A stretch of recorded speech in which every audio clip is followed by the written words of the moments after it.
They are afraid that we are not afraid of them. They hope the most that we lose hope. That's the true character of a totalitarian regime.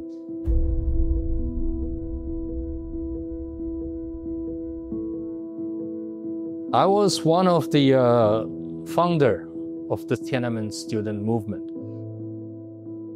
I was one of the founders of the hunger strike that shocked the world.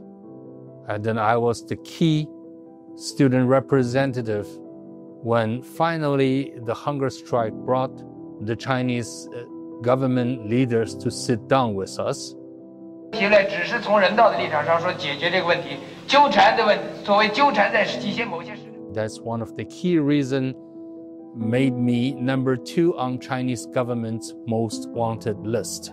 And then that has contributed to the reason that I find myself fleeing China. When we took the streets in Beijing in 1989, we demand for freedom. We demand for political freedom. We demand for free election. We demand for people have the right to vote. And at very same time, we demand for press freedom. Quelques 300 journalistes de la presse officielle se sont joints aux étudiants pour protester contre la censure et obtenir la liberté de la presse. Press freedom has always been one of the most important weapons for the people, for the less powered. It was always the press freedom that take the first step, make the government realize that their power is not unlimited. I have been living in exile since 1989. One of my best friends, Mr. Liu Xiaobo, was arrested for his involvement not only during the Tiananmen student movement, but also for his effort in keep the movement alive. He was arrested, sentenced heavily, and then I decided to go back to China to join him in the prison. When I tried to turn myself in, the Chinese government did not want to sit down with me. I turned myself in 3 times unsuccessfully. If they want me, they should have taken me. But that tells us the true character of Chinese Communist regime.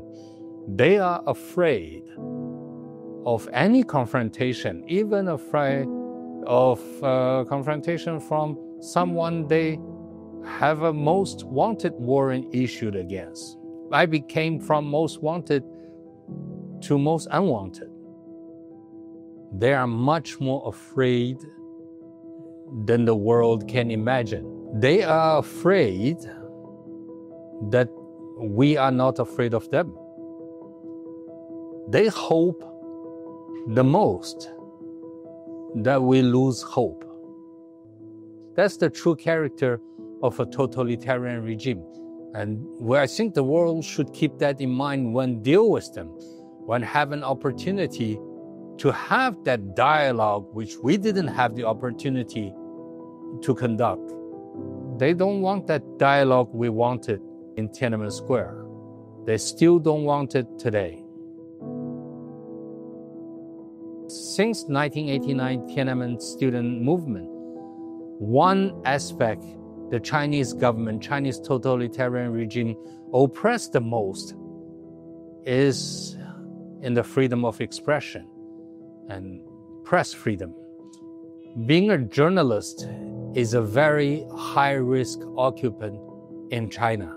If you have been following the work of Reporters Without Borders, then you should know that RSF have been advocating for many Chinese journalists who were thrown into prison simply because they are journalists.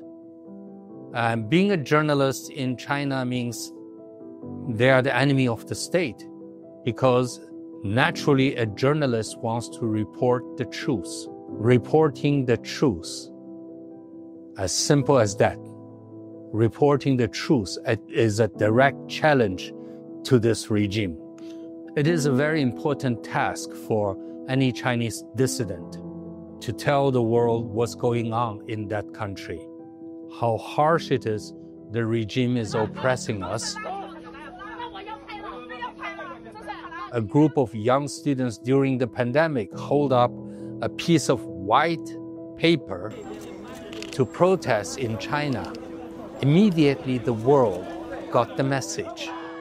With no words on the blank piece of paper, the world get the message. So did the Chinese regime.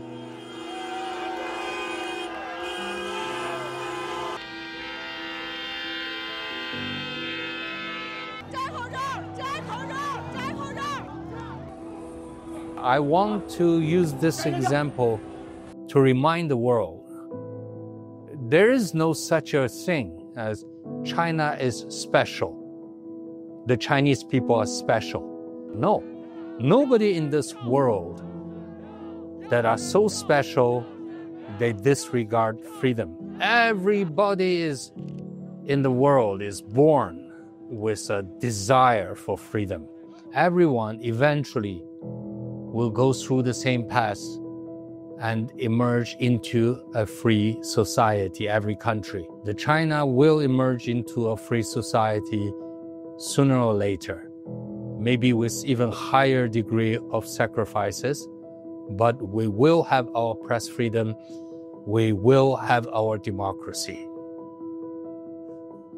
You're welcome.